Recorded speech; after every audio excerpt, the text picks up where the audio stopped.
ഈ വീഡിയോയിൽ പ്രധാനപ്പെട്ട 2-3 വിഷയങ്ങളാണ് നമ്മൾ നോക്കുന്നത്.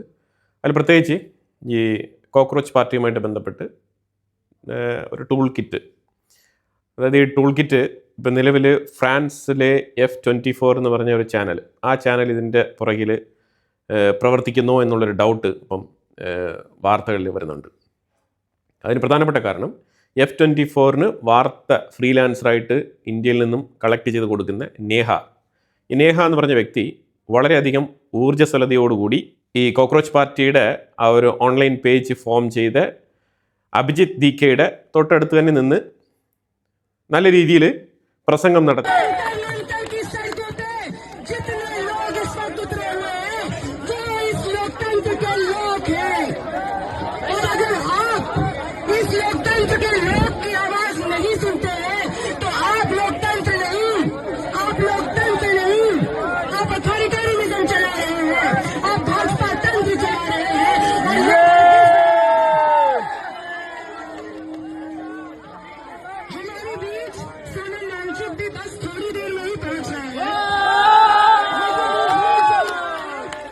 അവരാണ് പ്രത്യേകിച്ച് ഈ പ്രൊട്ടസ്റ്റ് ലീഡ് ചെയ്തത്.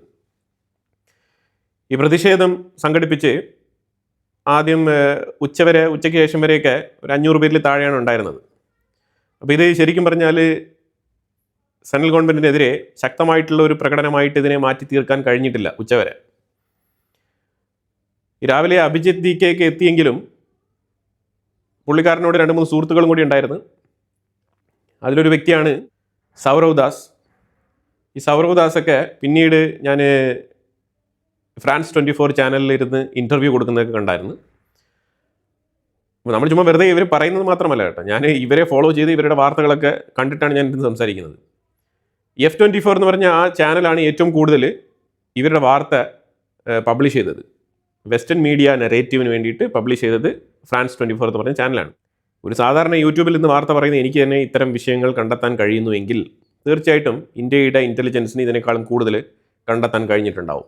ചിലർക്ക് നമ്മൾ ഈ വാർത്ത ഇങ്ങനെ ഓപ്പണായിട്ട് തുറന്ന് പറയുന്നതിനോട് വലിയ താല്പര്യമൊന്നുമില്ല. അവർ വിചാരിക്കും പിന്നെ BJPക്ക് വേണ്ടി വാർത്ത പറയുന്നു. അങ്ങനെയാണെന്നുണ്ടെങ്കിൽ സെൻട്രൽ ഗവൺമെൻറ്റിൻ്റെ ഒരുപാട് പദ്ധതികളെക്കുറിച്ച് എനിക്ക് വാനോളം ഇങ്ങനെ പുകഴ്ത്തി പറഞ്ഞുകൊണ്ടിരിക്കാം. നമ്മൾ പറയുന്നത് കൃത്യമായിട്ടുള്ള നടക്കുന്ന കാര്യങ്ങളാണ്, ഡെയിലി ഹാപ്പനിങ്സ്. അത് പ്രത്യേകിച്ച് ഇന്ത്യയുടെ വിഷയങ്ങൾ, ഫോറിൻ റിലേഷൻഷിപ്പുമായിട്ട് ബന്ധപ്പെട്ട വിഷയങ്ങളാണ് എടുക്കുന്നത്. ഇപ്പോൾ ഈ അഭിജിത്ത് ദീക്കയുടെ കാര്യം ഞാൻ പറയാനുള്ള കാര്യം, പുള്ളിക്കാരൻ അമേരിക്കയിൽ നിന്നുകൊണ്ടാണ് ഈ പേജ് പ്ലാൻ ചെയ്ത് റെഡിയാക്കി ഒരു ക്രൗഡിനെ കൂട്ടിച്ചേർത്തുകൊണ്ട് ഇന്ത്യക്കുള്ളിൽ പ്രതിഷേധിക്കാൻ വന്നിരിക്കുന്നത്.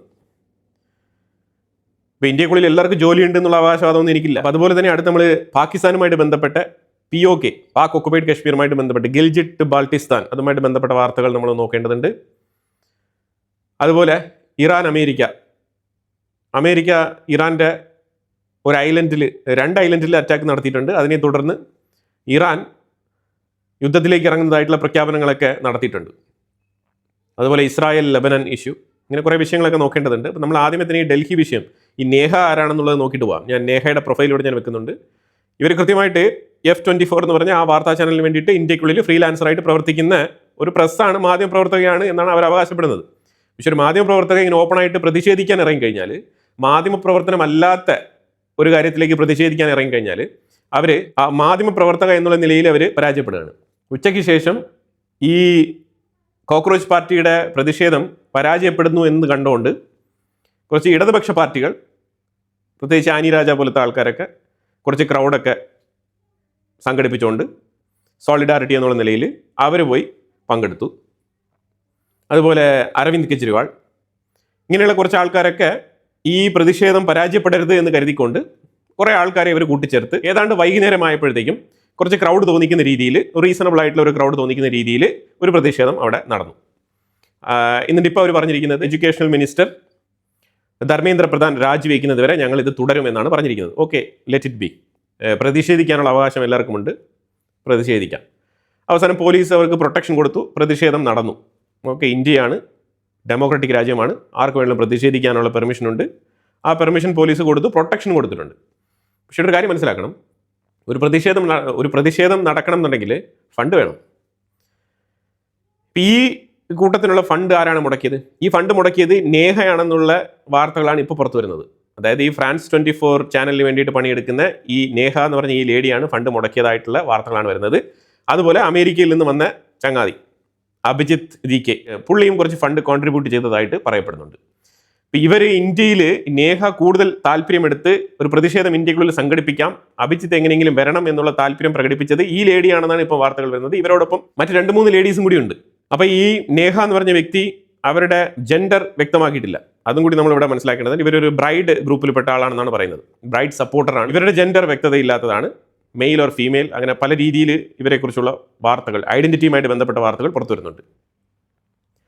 ഇന്ത്യയാണെങ്കിൽ ഫ്രാൻസുമായിട്ട് റഫേൽ ഫൈറ്റർ ജെറ്റ് ഉൾപ്പെടെയുള്ള ഡീലുകളൊക്കെ നടത്തി മുന്നോട്ട് പോകുന്ന ഒരു രാജ്യമാണ്. ഫ്രാൻസുമായിട്ട് ഫ്രണ്ട്ലി നേച്ചറിലുള്ള രാജ്യമാണ്. ആ രാജ്യത്തിലേക്കാണ് ഫ്രാൻസിൻ്റെ F24 എന്ന് പറഞ്ഞ ചാനൽ ഇത്തരത്തിലുള്ള കടന്നുകയറ്റം ഇന്ത്യക്കുള്ളിൽ നടത്തുന്നതായിട്ട് വാർത്തകൾ വന്നുകൊണ്ടിരിക്കുന്നത്. പക്ഷേ ഇത് റിയാലിറ്റിയാണ്, ഇത് യാഥാർത്ഥ്യമാണ്. അതാണ് ഞാനിവിടെ പറഞ്ഞുകൊണ്ടിരിക്കുന്നത്. ഇപ്പോൾ കോൺഗ്രസ് ഈ കോക്രോച്ച് പാർട്ടിയുടെ പ്രതിഷേധത്തിൽ പങ്കെടുത്തില്ല. ഇത്തവണ ഒരു ബുദ്ധിപൂർവ്വം മാറി നിന്നു. അത് നല്ല കാര്യമാണ്. കോൺഗ്രസിന് വേണമെങ്കിൽ സെപ്പറേറ്റ് ആയിട്ട് അവർക്ക് അവരുടേതായിട്ടുള്ള രീതിയിൽ പ്രതിപക്ഷം എന്നുള്ള നിലയിൽ അവർക്ക് പ്രതിഷേധം നടത്താവുന്നേ ഉള്ളൂ. കാരണം ഈ കോക്രോച്ച് പാർട്ടി എന്താണ് ഏതാണ്, കാരണം ഇത് ഫോറിനിൽ നിന്നും ഇമ്പോർട്ട് ചെയ്തൊരു സംഗതിയാണ്. ഇതൊരു ടൂൾ കിറ്റ് ആയിട്ടാണ് ഇപ്പോൾ മനസ്സിലാക്കാൻ വരുന്നത്. പ്രതിഷേധം നടത്തിയ ആ ഡേയിൽ തന്നെ ഇത്തരം വിഷയങ്ങൾ പുറത്തു വരുന്നുവെങ്കിൽ അതിൽ പ്രതിഷേധിക്കാൻ വന്ന് പങ്കെടുത്ത ആൾക്കാരുടെ ഫേസ് വാല്യൂ വെച്ചിട്ട് തന്നെ കാര്യങ്ങൾ ഐഡന്റിഫൈ ചെയ്ത് ആൾക്കാർ വിലയിരുത്തി തുടങ്ങിയിട്ടുണ്ട്. തുടരെ ഇവരോടൊപ്പം പങ്കെടുത്ത ആൾക്കാരുടെ പൂർണ്ണ വിവരങ്ങൾ അവരുടെ ഹിസ്റ്ററി വഴി ചകഞ്ഞു കഴിഞ്ഞാൽ എല്ലാം വളരെ വ്യക്തമായിട്ട് മനസ്സിലാക്കാൻ പറ്റും. ഇവർ ഫാർമേഴ്സ് പ്രൊട്ടസ്റ്റിൽ പങ്കെടുത്തിട്ടുണ്ട്. ഫാർമേഴ്സ് പ്രൊട്ടസ്റ്റിൽ ശക്തമായി പങ്കെടുത്തിട്ടുണ്ട്. അതുപോലെ തന്നെ ഇവർ ഡൽഹി ജന്തർ മന്ദറിൽ ഏത് പ്രൊട്ടസ്റ്റ് നടന്നാലും അതിൽ ഫ്രണ്ട് ലൈനിൽ പങ്കെടുക്കുന്ന വ്യക്തിയാണ് ഈ നേഹ. നിങ്ങൾക്ക് ഡൗട്ട് ഉണ്ടെങ്കിൽ നിങ്ങൾ സെർച്ച് ചെയ്ത് നോക്കൂ.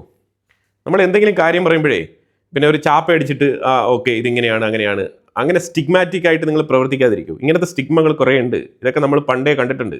അപ്പോൾ അതുകൊണ്ട് ഈ സ്റ്റിഗ്മയൊക്കെ നിങ്ങൾ മാറ്റി വെച്ചിട്ട് കാര്യങ്ങൾ വ്യക്തമായിട്ട് മനസ്സിലാക്കാൻ ശ്രമിക്കുന്നതായിരിക്കും നല്ലത്. അല്ലാന്നുണ്ടെങ്കിൽ നിങ്ങൾ സ്വയം കഥ പടച്ചിട്ട് ഇരുട്ട് മുറിയിൽ ഇരുന്നോളൂ. അത്രേ പറയാനുള്ളൂ. ഗവൺമെൻറ്റിൻ്റെ ഭരണം നല്ലതാണോ ചീത്തയാണോ എന്നുള്ളത് വിലയിരുത്താൻ എവറി 5 ഇയേഴ്സിൽ ഇലക്ഷൻ നടക്കും. അത് ജനങ്ങൾ തീരുമാനിച്ചോളും. അതിന് വേണ്ടിയിട്ട് നമ്മൾ വെപ്രാളപ്പെടേണ്ട ആവശ്യമൊന്നുമില്ല. ഇപ്പം ഞാനിവിടെ വെക്കുന്ന മാപ്പ് നിങ്ങളൊന്ന് നോക്കും. ഇത് ഗിൽജിറ്റ് ബാൾട്ടിസ്ഥാൻ, ആ ഏരിയ ബ്ലൂ കളറിൽ കൊടുത്തിട്ടുണ്ട്. അതുപോലെ ഇപ്പുറത്ത് ഇന്ത്യൻ അഡ്മിനിസ്ട്രേറ്റഡ് കശ്മീർ. ഇപ്പോൾ ഈ കശ്മീരിൻ്റെ മാപ്പിൽ ഈ ബ്ലൂ കളറിൽ കൊടുത്തിരിക്കുന്ന സ്ഥലത്ത് കഴിഞ്ഞ 4-5 ദിവസങ്ങളായിട്ട് പ്രതിഷേധം ശക്തമായ രീതിയിൽ നടക്കുകയാണ്. അതിന് പ്രധാനപ്പെട്ട കാരണം പാകിസ്ഥാൻ അവിടെ ഇലക്ഷൻ നടത്തി അഡ്മിനിസ്ട്രേഷൻ ചെയ്യാൻ ആഗ്രഹിക്കുന്നു. അത് ആ ജനങ്ങൾക്ക് താല്പര്യമില്ല. ജനങ്ങൾ പറയുന്നത് ഞങ്ങൾക്ക് ഫ്രീഡം വേണം, ഞങ്ങൾക്ക് ഫ്രീഡം തരുന്നില്ല എങ്കിൽ ഞങ്ങളെ ഇന്ത്യയോടൊപ്പം ചേരാൻ അനുവദിക്കണം. ഇതാണ് POJK അഥവാ ഗിൽജിറ്റ് ബാൾട്ടിസ്ഥാൻ്റെ ഉള്ളിൽ നിന്ന് വരുന്ന പ്രസ്താവന. ഇതിനെ ചൊല്ലിയാണ് അവിടെ പ്രതിഷേധം നടക്കുന്നത്. കനത്ത പ്രതിഷേധമാണ്. കനത്ത പ്രതിഷേധം നടന്ന ഉടനെ ഈ പ്രതിഷേധത്തിനെ അടിച്ചമർത്താൻ വേണ്ടിയിട്ട് പാക് മിലിറ്ററി അവിടെ വെടിവെക്കാണ്. വെടിവെച്ച് കുറച്ച് ആൾക്കാരെ അവർ കൊലപ്പെടുത്തി. ഇപ്പോൾ ഗിൽജിറ്റ് ബാൾട്ടിസ്ഥാൻ്റെ മാത്രം പ്രശ്നമാണോ? ഇല്ല. ഇപ്പുറത്ത് ബലൂചിസ്ഥാനും ഇതേ ആവശ്യം ഉന്നയിക്കുന്നുണ്ട്. ഞങ്ങൾക്ക് സെപ്പറേറ്റ് ആയിട്ട് ഞങ്ങളുടെ രാജ്യം വിട്ടുതരിക, ഞങ്ങൾക്ക് ഇന്ത്യയോടൊപ്പം ചേർന്ന് പ്രവർത്തിക്കാനാണ് താല്പര്യം എന്നാണ് അവർ പണ്ട് പറഞ്ഞിരുന്നത്. അവരും ഫ്രീഡത്തിന് വേണ്ടി തന്നെയാണ് നിലകൊള്ളുന്നത്. അതായത് ഏച്ചു കെട്ടിയ ഒരു രാജ്യം, അതാണ് മനസ്സിലാക്കേണ്ടത്. അത് പെട്ടെന്നൊരു സുപ്രഭാതത്തിൽ ഇന്ത്യയിൽ നിന്നും സെപ്പറേറ്റ് ആവണമെന്ന് പറഞ്ഞിട്ട് മുഹമ്മദ് അലി ജിന്നയുടെ കുരുട്ടുബുദ്ധിയിൽ മതത്തിനെ ഉപയോഗിച്ചുകൊണ്ട് ഒരു സെപ്പറേറ്റ് രാജ്യമായിട്ട് ആക്കി തീർത്ത സമയത്ത് വെപ്രാളം കൊണ്ട് പിടിച്ചടക്കിയ കുറച്ച് സ്ഥലങ്ങളാണ് ഇതെല്ലാം തന്നെ. അപ്പോൾ ഇത് ഈ ബലൂചിസ്ഥാനികൾ അവർക്കും ഇതേ അഭിപ്രായമാണ്. ഇപ്പം ഖൈബർ പഖ്തൂൺവ എന്ന് പറഞ്ഞ പഷ്തൂനികൾക്കും ഇതേ അഭിപ്രായമാണ്. അതുപോലെ തന്നെ ഇപ്പം ഗിൽജിറ്റ് ബാൾട്ടിസ്ഥാനും ഈ അഭിപ്രായമാണ് ഉള്ളത്. ശരിക്കും പഞ്ചാബികളാണ് ഈ പാകിസ്ഥാൻ നടത്തിക്കൊണ്ടിരിക്കുന്നത്. പഞ്ചാബിൻ്റെ മേജർ പോർഷൻ പാകിസ്ഥാനിലാണ്, മൈനർ പോർഷനാണ് ഇന്ത്യയിലുള്ളത്. ഇപ്പം ഈ വിഷയത്തിൽ ഈ വെടിവെപ്പ് നടത്തിയ ഉടനെ തന്നെ ഇന്ത്യ 2 ദിവസങ്ങൾക്ക് മുമ്പ് POJK ഇന്ത്യയുടെ ഇൻ്റഗ്രൽ പാർട്ടാണെന്നുള്ള സ്റ്റേറ്റ്മെൻറ്റ് പറഞ്ഞിട്ടുണ്ടായിരുന്നു. അവിടെ പാകിസ്ഥാൻ ഇത്തരത്തിലുള്ള അതിക്രമങ്ങൾ കാണിക്കരുത്. അതുപോലെ വെള്ളവുമായിട്ട് ബന്ധപ്പെട്ട് കഴിഞ്ഞ 4 മാസങ്ങളായിട്ട് വെള്ളമില്ല. കറാച്ചി എന്ന് പറഞ്ഞ ആ ഒരു നഗരത്തിൽ ഇന്നലെ റോഡ് തടഞ്ഞുകൊണ്ടുള്ള പ്രതിഷേധം നടത്തിയിട്ടുണ്ടായിരുന്നു അവരുടെ പൊതുജനങ്ങൾ. കാരണം അവർക്ക് വെള്ളമില്ല. വെള്ളമില്ലാത്തത് കൊണ്ട് കഴിഞ്ഞ 4 ദിവസം കൊണ്ട് കറാച്ചിയിൽ ഇതേപോലത്തെ പ്രതിഷേധം നടക്കുകയാണ്. അപ്പോൾ ഒരു സൈഡിൽ ഗിൽജിറ്റ് ബാൾട്ടിസ്ഥാൻ, മറ്റൊരു സൈഡിൽ കറാച്ചി. ഇത്തരത്തിൽ മാറി മാറി പ്രതിഷേധങ്ങൾ നടന്നുകൊണ്ടിരിക്കുന്ന സാഹചര്യത്തിൽ UN പാകിസ്ഥാൻ പറയുകയാണ് ഇന്ത്യ വസ്തുതകൾക്ക് വിരുദ്ധമായിട്ടുള്ള അഭിപ്രായങ്ങളാണ് UN പങ്കുവെക്കുന്നത്. POJK പാകിസ്ഥാൻ്റെ ഭാഗമാണ്, അല്ലാതെ അത് ഇന്ത്യയുടെ ഇൻ്റഗ്രൽ പാർട്ട് അല്ല എന്നുള്ള രീതിയിൽ UN പറയുകയുണ്ടായി. അതിനെതിരെ ഇന്ന് ഇന്ത്യയുടെ റെപ്രസെൻറ്റേറ്റീവ് ഹാരിസ് പുള്ളിക്കാരൻ വളരെ വ്യക്തമായിട്ട് പാകിസ്ഥാന് മറുപടി കൊടുത്തിട്ടുണ്ട്. നമ്മുടെ ടൈം നമ്മൾ ബൈ ചെയ്ത് കൃത്യമായിട്ട് നമ്മൾ പറഞ്ഞിരിക്കുന്നത് POJK ഇന്ത്യയുടെ ഇൻ്റഗ്രൽ പാർട്ടാണ്, നിങ്ങൾ അനധികൃതമായിട്ട് കൈവശപ്പെടുത്തി വെച്ചിരിക്കുന്നതാണ്. അതിൻ്റെ ചരിത്രത്തിൻ്റെ രേഖകൾ ഉൾപ്പെടെയുള്ള കാര്യങ്ങൾ കോട്ട് ചെയ്തുകൊണ്ട്, ആ ഡോക്യുമെൻറ്റേഷൻ ഉൾപ്പെടെയുള്ള വിഷയങ്ങൾ കോട്ട് ചെയ്തുകൊണ്ട് ഹാരിസ് പർവതനേനി കൃത്യമായിട്ട് പാകിസ്ഥാന് മറുപടി കൊടുത്തിട്ടുണ്ട്.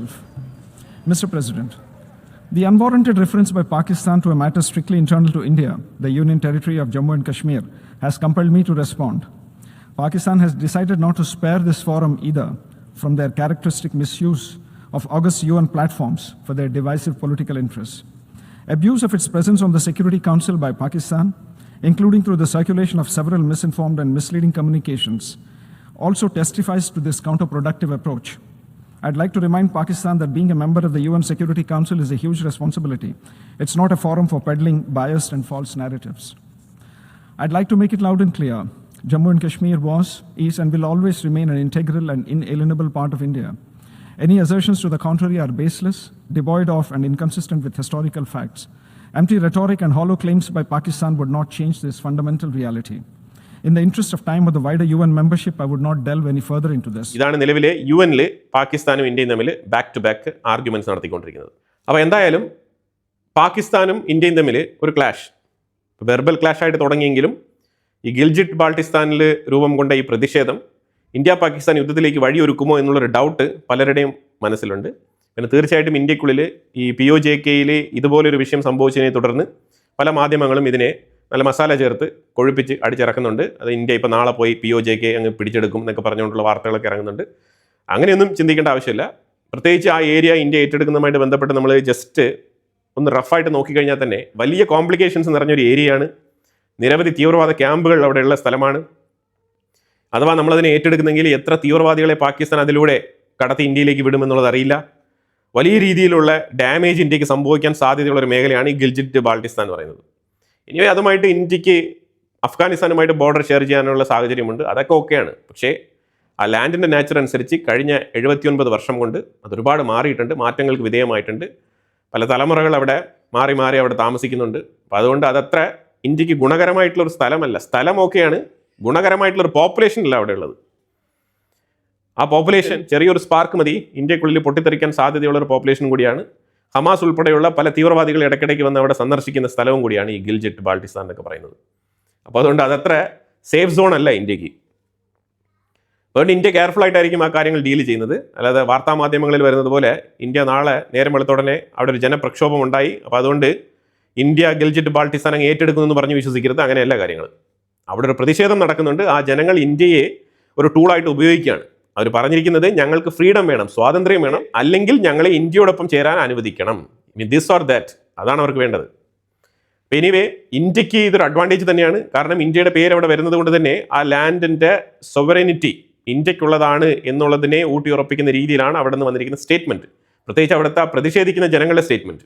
അപ്പോൾ അത് ഇന്ത്യക്ക് ആഗോളതലത്തിൽ ഒരു ക്രെഡിറ്റ്, അതായത് that land belongs to India, അതവിടെ കൃത്യമായിട്ട് രേഖപ്പെടുത്തപ്പെടുന്നുണ്ട്, അതവിടെ കൃത്യമായിട്ട് രജിസ്റ്റർ ചെയ്യപ്പെടുന്നുണ്ട്. അതാണ് ഇന്ത്യയുടെ വിജയം എന്ന് ഞാൻ പറഞ്ഞത്. 2025 മാത്രം 1400 പേര് തീവ്രവാദ ആക്രമണത്തിൽ കൊല്ലപ്പെട്ടിട്ടുണ്ട് പാകിസ്ഥാൻ്റെ ഉള്ളിൽ. 2026 കണക്ക് ഇതുവരെ പുറത്ത് വന്നിട്ടില്ല. ഓരോ വർഷവും തീവ്രവാദ ആക്രമണത്തിൽ കൊല്ലപ്പെടുന്നവരുടെ എണ്ണം പാകിസ്ഥാൻ്റെ ഉള്ളിൽ കൂടിക്കൊണ്ട് പോവുകയാണ്. അതാണ് യാഥാർത്ഥ്യം. ഇനിയിപ്പോൾ നമ്മൾ നേരെ ഇറാനുമായിട്ട് ബന്ധപ്പെട്ട വിഷയത്തിലേക്ക് വന്നു കഴിഞ്ഞാൽ, ഇറാൻ്റെ ഉള്ളിൽ ഇൻ്റർനെറ്റ് ഓപ്പൺ ചെയ്തിട്ട് ഒരു 4 ദിവസം ആയതേ ഉള്ളൂ. ഇറാൻ്റെ സ്റ്റുഡൻസ് അവർക്ക് പരീക്ഷയുമായിട്ട് ബന്ധപ്പെട്ട് അവരെ യൂണിവേഴ്സിറ്റിയിലേക്ക് എത്തിക്കേണ്ടതുണ്ട്. ആ യൂണിവേഴ്സിറ്റി ശരിക്കും അവരുമായിട്ട് കമ്മ്യൂണിക്കേറ്റ് ചെയ്യാൻ വേണ്ടിയിട്ടാണ് പ്രത്യേകിച്ച് ഇൻ്റർനെറ്റ് ഓപ്പൺ ചെയ്യാൻ പറഞ്ഞത്. അതിലൂടെ മെസ്സേജ് കൺവേ ചെയ്യാനും പരീക്ഷയുടെ കാര്യങ്ങളൊക്കെ അറിയിക്കാനും എഡ്യൂക്കേഷനുമായിട്ട് ബന്ധപ്പെട്ട വിഷയങ്ങൾ ഹാൻഡ് ഓവർ ചെയ്യാനൊക്കെയാണ് ഇത്തരത്തിൽ ഇൻ്റർനെറ്റ് ഓപ്പൺ ചെയ്തത്. ഇൻ്റർനെറ്റ് ഓപ്പൺ ചെയ്ത ഉടനെ തന്നെ പ്രതിഷേധം, സ്റ്റുഡൻസ് പ്രൊട്ടസ്റ്റ്. കാരണം ഈ യൂണിവേഴ്സിറ്റിയുമായിട്ട് ബന്ധപ്പെട്ട് കോർഡിനേഷൻ ശരിയായിട്ടില്ല, യൂണിവേഴ്സിറ്റിയുടെ സൈഡിൽ ചില വീഴ്ചകൾ പറ്റിയിട്ടുണ്ട്. അതിനെതിരെ ശരിക്കും ഈ സ്റ്റുഡൻസ് പ്രൊട്ടസ്റ്റ് നടക്കുന്നുണ്ടായിരുന്നു. അതുമായിട്ട് ബന്ധപ്പെട്ട ഫൂട്ടേജ് പുറത്തു വന്നിട്ടുണ്ട്. അപ്പോൾ ഇൻ്റർനെറ്റ് ഓപ്പൺ ചെയ്ത് കഴിഞ്ഞാൽ പ്രതിഷേധം നടക്കും. ആ നടക്കുന്ന പ്രതിഷേധത്തിൻ്റെ ഫൂട്ടേജ് പുറം ലോകം അറിയുന്നുണ്ട്. ഇത് ഇറാനെ ചെറുതായിട്ടല്ല വലിയ രീതിയിൽ അസ്വസ്ഥതപ്പെടുത്തുന്നുണ്ട്. കാരണം ഇപ്പോൾ ഇറാൻ എത്തി നിൽക്കുന്ന ഒരു സാഹചര്യത്തിന് ഇതുപോലെ ഒരു സ്റ്റുഡൻസ് പ്രതിഷേധമാണ് കാരണമായി തീർന്നത്. അതിലാണ് തുടങ്ങിയത് കാര്യങ്ങൾ. അപ്പോൾ അതുകൊണ്ട് ഇറാൻ ഭയക്കുന്നുണ്ട്. വീണ്ടും ഇൻ്റർനെറ്റ് ഷട്ട് ഡൗൺ ചെയ്യാൻ വേണ്ടിയിട്ട് ഇറാൻ ശ്രമിച്ചേക്കാം എന്നുള്ള വാർത്തയും വരുന്നുണ്ട്. ഇൻ്റർനെറ്റ് കിട്ടിയ ഉടനെ ഒരുപാട് ഫൂട്ടേജസ് പുറത്ത് വരുന്നുണ്ട് ഇറാൻ്റെതെന്ന് പറഞ്ഞുകൊണ്ട്. നമുക്ക് അതൊക്കെ വെരിഫൈ ചെയ്ത് വാലിഡേറ്റ് ചെയ്ത് അപ്ലോഡ് ചെയ്യാൻ ഒരുപാട് ടൈം വേണ്ടി വരും. ഏതാണ് കൃത്യമായിട്ടുള്ള വീഡിയോ എന്ന് ഐഡന്റിഫൈ ചെയ്യാൻ പറ്റാത്തതുകൊണ്ടാണ് ഞാൻ കൂടുതൽ ഫൂട്ടേജസ് ഉൾപ്പെടുത്താത്തത്. വളരെ കൃത്യമായിട്ട് റിലയബിലിറ്റി ഉള്ള ഫൂട്ടേജസ് മാത്രമാണ് കൺസിഡർ ചെയ്യുന്നത് പബ്ലിഷ് ചെയ്യാൻ വേണ്ടി. ഒരുപാട് ഫൂട്ടേജസ് വരുന്നുണ്ട്. അതായത് ഇസ്രായേൽ അമേരിക്ക അറ്റാക്ക് നടത്തിക്കൊണ്ടിരുന്ന സമയത്ത്, ഇന്റർനെറ്റ് ഷട്ട് ഡൗൺ ചെയ്തിരുന്ന സമയത്തൊക്കെ ഇറാൻ്റെ ഉള്ളിൽ സംഭവിച്ച വീഡിയോകൾ എന്നൊക്കെ പറഞ്ഞുകൊണ്ട് കുറേ വീഡിയോസ് ഒക്കെ പുറത്ത് വരുന്നുണ്ട്. അതൊക്കെ വെരിഫൈ ചെയ്തിട്ട് റിലയബിൾ ആയിട്ടുള്ള വീഡിയോ ആണെന്നുണ്ടെങ്കിൽ ഞാൻ പബ്ലിഷ് ചെയ്യാം, അല്ലാന്നുണ്ടെങ്കിൽ ഇഗ്നോർ ചെയ്യാം. കാരണം ആ ഇൻസിഡൻറ്റ് കഴിഞ്ഞു പോയി. ഇനി അതുമായിട്ട് ബന്ധപ്പെട്ട് നമ്മൾ ചർച്ച നടത്തിയിട്ട് യാതൊരു പ്രയോജനവുമില്ല. It's not relevant to the subject. അതുകൊണ്ടാണ്. ഇപ്പോൾ സ്റ്റുഡൻസ് പ്രൊട്ടസ്റ്റ് ഇറാനിൽ നടന്നത് തെഹ്റാൻ്റെ ഉള്ളിൽ 2 സ്ഥലങ്ങളിൽ, അതേപോലെ ഷിറാസ് എന്ന് പറഞ്ഞ സ്ഥലത്തും നടന്നിട്ടുണ്ട്. ഇങ്ങനെ 3-4 സ്ഥലങ്ങളിൽ സ്റ്റുഡൻസ് പ്രൊട്ടസ്റ്റ് നടന്നിട്ടുണ്ട് ഇറാൻ്റെ ഉള്ളിൽ. അത് ഒരു ദിവസത്തോടു കൂടി അവസാനിച്ചാൽ അത്രയ്ക്ക് നല്ലത്, ഇല്ലാന്നുണ്ടെങ്കിൽ കുറച്ച് ബുദ്ധിമുട്ടാവും. ഇപ്പോൾ ഇറാൻ പറഞ്ഞിരിക്കുന്നത് അമേരിക്ക ഞങ്ങളുടെ 2 ഐലൻഡുകളിൽ വളരെ നിർണായകമായിട്ടുള്ള ഇൻഫർമേഷൻ കളക്ട് ചെയ്യുന്ന റഡാർ ലിങ്ക്ഡ് ആൻറ്റനാസ് ആണ് അറ്റാക്ക് ചെയ്തത്. അതൊന്ന് കഷം ഐലൻഡിലും മറ്റൊന്ന് സിറിക് എന്ന് പറഞ്ഞ ഒരു ഐലൻഡ് ഉണ്ട്. ആ 2 ഐലൻഡുകളിലും ഞാൻ ഈ മാപ്പിൽ കാണിച്ചിരിക്കുന്ന ഈ കഷം ഐലൻഡ് ഈ സൈഡിലും സിറിക് എന്ന് പറഞ്ഞത് ഇങ്ങറ്റത്തുമാണ്. അതായത് ഈ സ്ട്രേറ്റ് ഓഫ് ഹോർമൂസ് ഇങ്ങനെ വളഞ്ഞു കിടക്കുകയല്ലേ, അതിൻ്റെ ഒരു കർവിൽ കഷം ഐലൻഡ്, മറ്റൊരു കർവിൻ്റെ എൻഡിൽ സിറിക് എന്ന് പറഞ്ഞ ആ ഒരു ഐലൻഡ്. ഈ 2 ഐലൻഡുകളിലും വളരെ ക്രൂഷ്യൽ ആയിട്ടുള്ള ഇൻഫർമേഷൻസ് കളക്ട് ചെയ്യുന്ന ആൻറ്റനാസ് ആണ് അറ്റാക്ക് ചെയ്തത് അമേരിക്ക. ഇത് വല്ലാത്ത രീതിയിൽ ഇറാനെ ചൊടിപ്പിച്ചിട്ടുണ്ട്. ഇറാൻ അതിനെ തുടർന്നാണ് കുവൈറ്റിനുള്ളിലും ബഹ്റൈൻ്റെ ഉള്ളിലും മാറി മാറി അറ്റാക്ക് നടത്തിക്കൊണ്ടിരിക്കുന്നത്. അവരെ ശരിക്കും അറ്റാക്ക് തുടരുമെന്നാണ് പറഞ്ഞിരിക്കുന്നത്. ഇപ്പം ശരിക്കും യുദ്ധം റീസ്റ്റാർട്ട് ചെയ്യുന്നൊരു സാഹചര്യത്തിലാണ് ഇപ്പം ട്രംപ് സ്റ്റേറ്റ്മെന്റ് പറഞ്ഞിരിക്കുന്നത്. ട്രംപിന്റെ സ്റ്റേറ്റ്മെന്റ് ഓരോ അരമണിക്കൂറിനും 3/4 മണിക്കൂറിനും മാറി മാറി വരുന്നുണ്ട്. 5:04 ട്രംപ് ഒരു പൊതുവേദിയിൽ സംസാരിക്കുന്നുണ്ട്. അവിടെ വെച്ചിട്ട് ഇറാനുമായിട്ട് ബന്ധപ്പെട്ട ചോദ്യം ചോദിച്ചപ്പോൾ ഇറാനും അമേരിക്കയും തമ്മിൽ അത് ചെറിയൊരു മിലിറ്ററി കോൺഫ്ലിക്റ്റ് ആണ്, ഇറ്റ്സ് നോട്ട് എ വാർ എന്നുള്ള രീതിയിൽ സംസാരിക്കുന്ന ട്രംപ് 5:40 മറ്റൊരു വേദിയിൽ സംസാരിക്കുന്നുണ്ട്. അവിടെ വെച്ചിട്ട് പറയുകയാണ്, ഇറാനെ വീണ്ടും അറ്റാക്ക് ചെയ്യേണ്ട സ്ഥിതിയിലാണ് കാര്യങ്ങൾ എത്തിയിരിക്കുന്നത്, ഒരു മിലിറ്ററി ആക്ഷൻ ആവശ്യമുണ്ട് എന്നുള്ള തരത്തിൽ ഇറാന് മേളിൽ വീണ്ടും അമേരിക്ക ഒരുപക്ഷെ ആക്രമണം നടത്തിയേക്കാം എന്നുള്ള നിലയിലുള്ള സ്റ്റേറ്റ്മെന്റും പറയുന്നുണ്ട്. അത് മാറി മാറി സ്റ്റേറ്റ്മെന്റ് ഓരോ അരമണിക്കൂറിലും ഇങ്ങനെ സ്റ്റേറ്റ്മെന്റ് മാറ്റിക്കൊണ്ടിരിക്കുകയാണ് Trump. We'll go pretty quickly because I have to get back to fighting a war in Iran. There's a hell of a speakers list. We might be here all night. ഇറാന്റെ state ടിവിയിൽ പാകിസ്ഥാനിലേക്ക് നെഗോസിയേഷനിലേക്ക് പോയ IRGCയുടെ ഒരു പ്രതിനിധി interview കൊടുക്കുകയാണ്. പുള്ളിക്കാരൻ പറയുന്നത് America പാകിസ്ഥാനിൽ വന്നിട്ട് വലിയ ചർച്ചയൊന്നും നടത്തിയില്ല. JD വാൻസ് അവിടെ വന്നിട്ടുണ്ടായിരുന്നു. JD വാൻസ് അപ്പോൾ അവിടെ ഒരു ഗുഡ് ഫെയ്ത്ത് ഉള്ള അമേരിക്കൻ ഗവൺമെൻറ്റാണ് ഇപ്പോൾ അമേരിക്ക ഭരിക്കുന്നത്. സോ ആ ഫെയ്ത്ത് വെച്ചിട്ട് നിങ്ങൾക്കൊരു ഗുഡ് ഓപ്പർച്യൂണിറ്റിയാണ്, നെഗോഷിയേറ്റ് ചെയ്ത് നിങ്ങളുടെ കാര്യങ്ങളൊക്കെ നേടാം, അതുപോലെ ഞങ്ങൾക്ക് ആവശ്യമുള്ള കാര്യങ്ങൾ നിങ്ങൾ നടപ്പിലാക്കണം എന്നുള്ള തരത്തിൽ JD വാൻസാണ് ആദ്യം സംസാരം തുടങ്ങിയത്.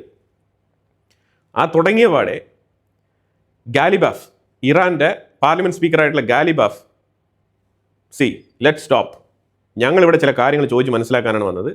നമ്പർ 1, എന്തുകൊണ്ട് നിങ്ങൾ മിന സ്കൂൾ എന്ന് പറഞ്ഞ ആ സ്കൂളിൽ അറ്റാക്ക് നടത്തിയത്, കുട്ടികളെ കൊലപ്പെടുത്തിയത് എന്തിനാണ്? First question. അത് കഴിഞ്ഞിട്ട് ഞങ്ങളുടെ ഏതാണ്ട് ബില്യൺ കണക്കിൽ $US വർത്ത് വരുന്ന അസറ്റ് നിങ്ങൾ ഫ്രീസ് ചെയ്ത് വെച്ചിട്ടുണ്ട്, എന്തിന്? അതെന്തുകൊണ്ട് ഞങ്ങൾക്ക് തരുന്നില്ല? 2 ചോദ്യം. ഈ 2 ചോദ്യങ്ങൾക്കും JD വാൻസിന് ഒരു ഉത്തരവില്ല. അത് കഴിഞ്ഞിട്ടാണ് ഈ ഡയറക്റ്റ് ടോക്ക് വേണ്ട, ഇനി പാകിസ്ഥാൻ ഇടയ്ക്ക് അങ്ങോട്ടും ഇങ്ങോട്ടും കൺവേ ചെയ്യും എന്ന് പറഞ്ഞിട്ട് പാകിസ്ഥാനെ ഇടയ്ക്ക് കയറ്റിയത്. ഈ 2 ചോദ്യവും ഗാലിബാഫ് ഡയറക്റ്റായിട്ട് JD വാൻസിൻ്റെ മുഖത്ത് നോക്കി ചോദിച്ചതായിട്ട് ഈ വ്യക്തി ഇറാൻ മീഡിയയിലിരുന്ന് പറയുകയാണ്. അതൊരു പക്ഷേ ഇറാനിലെ IRGCയുടെ അനുഭാവികളെ, ഇറാനിയൻ ജനങ്ങളെ ഒന്ന് സന്തോഷിപ്പിക്കാൻ വേണ്ടിയിട്ട് പറഞ്ഞതുമാവാം. പക്ഷേ ഇത് 1 സൈഡ് സ്റ്റേറ്റ്മെൻ്റ് ആണ്, ഇറാൻ്റെ മാത്രം വേർഷനാണിത്. അമേരിക്ക ഇതുമായിട്ട് ബന്ധപ്പെട്ട് ഈ ചർച്ചയിൽ എന്ത് സംസാരിച്ചു എന്നതിനെക്കുറിച്ച് ഒന്നും പറഞ്ഞിട്ടില്ല. അപ്പോൾ അതുകൊണ്ട് നമുക്ക് അതിനെക്കുറിച്ച് വിലയിരുത്താൻ പറ്റില്ല. പക്ഷേ ഇപ്പം നിലവിൽ ഇറാൻ്റെ സൈഡിൽ നിന്നും ഇങ്ങനെ ഒരു ഡിസ്ക്ലോഷർ സംഭവിച്ചിട്ടുണ്ട്. അപ്പോൾ ഇപ്പം നിലവിൽ ഈ $24 ബില്യൺ അസറ്റ്, ഫ്രോസൺ അസറ്റ് ഞങ്ങൾക്ക് റിലീസ് ചെയ്ത് കിട്ടണം എന്നുള്ള ആ ഒരു നിർബന്ധത്തിലാണ് ഇറാൻ. യുദ്ധം അവസാനിപ്പിക്കണമെന്നുണ്ടെങ്കിൽ ഒരു ടേംസ് ആൻഡ് കണ്ടീഷൻ വെച്ചിട്ട് കുറച്ച് ഫണ്ട്, ഇപ്പം 24 ബില്യൺ വരെ ഒരു 3 ബില്യൺ വേണമെങ്കിൽ പ്രാഥമികമായിട്ട് റിലീസ് ചെയ്യാം. അത് കഴിഞ്ഞ് നിങ്ങൾ ചർച്ചയ്ക്ക് വരൂ, ഡീലൊക്കെ ഓക്കെ ആയി കഴിഞ്ഞാൽ ബാക്കി നമുക്ക് ചെയ്യാം എന്നുള്ളൊരു ഫ്ലെക്സിബിൾ ഡെസിഷൻ വേണമെങ്കിൽ അമേരിക്കയ്ക്ക് എടുക്കാം, ചർച്ച മുന്നോട്ട് കൊണ്ടുപോകാം. അത്രയ്ക്ക് ഡെസ്പറേറ്റ് ആണെന്നുണ്ടെങ്കിൽ. കാരണം looks like America so desperate to end this war, അതാണ് മൊത്തത്തിൽ മനസ്സിലാക്കാൻ പറ്റുന്നത്. അപ്പം അത്ര ഡെസ്പറേറ്റ് ആയിട്ട് ട്രംപ് ഈ യുദ്ധം അവസാനിപ്പിക്കണം എന്ന് തീരുമാനിച്ച് ഉറപ്പിച്ചിരിക്കുന്നെങ്കിൽ ആ രീതിക്ക് തീരുമാനിക്കാന്നേ ഉള്ളൂ. അപ്പോൾ എന്തായാലും ഇപ്പം ചർച്ച വഴിമുട്ടി നിൽക്കുകയാണ്, അതാണ് യാഥാർത്ഥ്യം. ലെബനൻ്റെ ഉള്ളിൽ ലെബനാൻ IDFുമായിട്ട് ചേർന്ന് പ്രവർത്തിക്കാൻ തീരുമാനിച്ച് സൗത്ത് ലെബനനിലേക്ക് വന്ന് നിൽക്കുന്ന ഒരു സാഹചര്യമാണ്. ഈ സാഹചര്യത്തിൽ ലെബനൻ്റെ ഉള്ളിൽ അവരുടെ ഏറ്റവും സീനിയർ ഉദ്യോഗസ്ഥനായിട്ടുള്ള ഒരു ആർമി ബ്രിഗേഡിയർ ജനറൽ കാറ്റഗറിയിൽ വരുന്ന വ്യക്തി വിസാം സബ്ര, ഈ വിസാം സബ്രയോടൊപ്പം ഒരു ക്യാപ്റ്റൻ ഏലി കൂരി എന്ന് പറഞ്ഞൊരു ക്യാപ്റ്റൻ, അതുപോലെ തന്നെ ഒരു സോൾജർ ഹുസൈൻ ഗസൽ എന്ന് പറഞ്ഞ ഒരു സോൾജർ, ഈ 3 പേരും ഒരു വാഹനത്തിൽ യാത്ര ചെയ്തുകൊണ്ടിരിക്കുകയാണ്. ആ യാത്രയെ ഒരു ഡ്രോൺ ടാർഗറ്റ് ചെയ്ത് ആ വണ്ടിയെ അറ്റാക്ക് ചെയ്ത് നശിപ്പിക്കുന്നുണ്ട്. അതിൽ ഈ 3 പേരും കൊല്ലപ്പെടുകയാണ്. ഇവർ 3 പേരും ലെബനൻ്റെ ഒഫീഷ്യൽ ആർമി പീപ്പിളാണ്. അപ്പോൾ ഇതിൽ വളരെ ഉന്നത നിലയിലുള്ള ആ ബ്രിഗേഡിയറാണ് കൊല്ലപ്പെട്ടത്. ഇതിൽ ലെബനൻ ഗവൺമെൻറ്റിന് അതൃപ്തിയുണ്ട്. ഇപ്പോൾ ബ്ലെയിം മൊത്തം ഇസ്രായേലിന് മേളിലേക്കാണ് പോയിരിക്കുന്നത്. ഇസ്രായേലാണ് ഈ ഡ്രോൺ അറ്റാക്ക് നടത്തിയത് എന്നാണ് പൊതുവിലിപ്പം വാർത്തകൾ പുറത്തു വരുന്നത്. പക്ഷേ ഇസ്രായേലിൻ്റെ സൈഡിലാണെന്നുണ്ടെങ്കിൽ ഇതുമായിട്ട് ബന്ധപ്പെട്ട് കൺഫർമേഷൻ വന്നിട്ടില്ല. ഇത് ഹെസ്ബുള്ള ചെയ്തതാവാം എന്നുള്ളതാണ് ഇസ്രായേലിൻ്റെ നിഗമനം. അപ്പോൾ അങ്ങനെ ഇപ്പോൾ ഇസ്രായേലാണോ ഹിസ്ബുള്ളയാണോ ഈ അറ്റാക്ക് നടത്തിയത് എന്ന് അറിയാത്ത കൺഫ്യൂസ്ഡ് മൈൻഡ് സെറ്റിലാണ് ലെബനൻ ഗവൺമെൻറ് ഉള്ളത്. ഇപ്പോൾ ജോസഫ് ആവോന് എന്ത് ആക്ഷൻ എടുക്കണം എന്ന് അറിയാത്തൊരവസ്ഥയിലാണ്. കാരണം ഇസ്രായേലുമായിട്ട് ചേർന്ന് പ്രവർത്തിക്കാൻ തീരുമാനമെടുത്ത് ആർമിയെ ഡിപ്ലോയ് ചെയ്ത ആ ഡേയിലാണ് ഈ അറ്റാക്ക് നടന്നിരിക്കുന്നത്. നിലവിൽ ലെബനൻ്റെ അവസ്ഥ ഇച്ചിരി ഗുരുതരമാണ്. അപ്പോൾ എന്തായാലും നോൺ സ്റ്റോപ്പായിട്ട് കുവൈറ്റിനെയും ബഹ്റൈനെയും ടാർഗറ്റ് ചെയ്യുകയാണ് ഇറാൻ. അവർ പറഞ്ഞിരിക്കുന്നത് ഞങ്ങളെ ഇനി അമേരിക്കൻ ബേസുകളെ ടാർഗറ്റ് ചെയ്ത് അറ്റാക്ക് നടത്തുമെന്നാണ് പറഞ്ഞിരിക്കുന്നത്. മിഡിൽ ഈസ്റ്റിലുള്ള എല്ലാ രാജ്യങ്ങളിലേക്കും അവർ മിസൈലുകൾ അയക്കാനുള്ള സാധ്യത വളരെ കൂടുതലാണ്. വളരെ നിർണായകമായിട്ടുള്ള കുറച്ച് വിവരങ്ങളാണ് നമ്മൾ ഈ വീഡിയോയിൽ പങ്കുവച്ചത്. ഇതിനെക്കുറിച്ചുള്ള അഭിപ്രായങ്ങൾ കമൻറ്റ് ബോക്സിൽ രേഖപ്പെടുത്തുക. കൂടുതൽ വാർത്തകളുമായിട്ട് അടുത്ത വീഡിയോയിൽ വരാം. Thank you so much.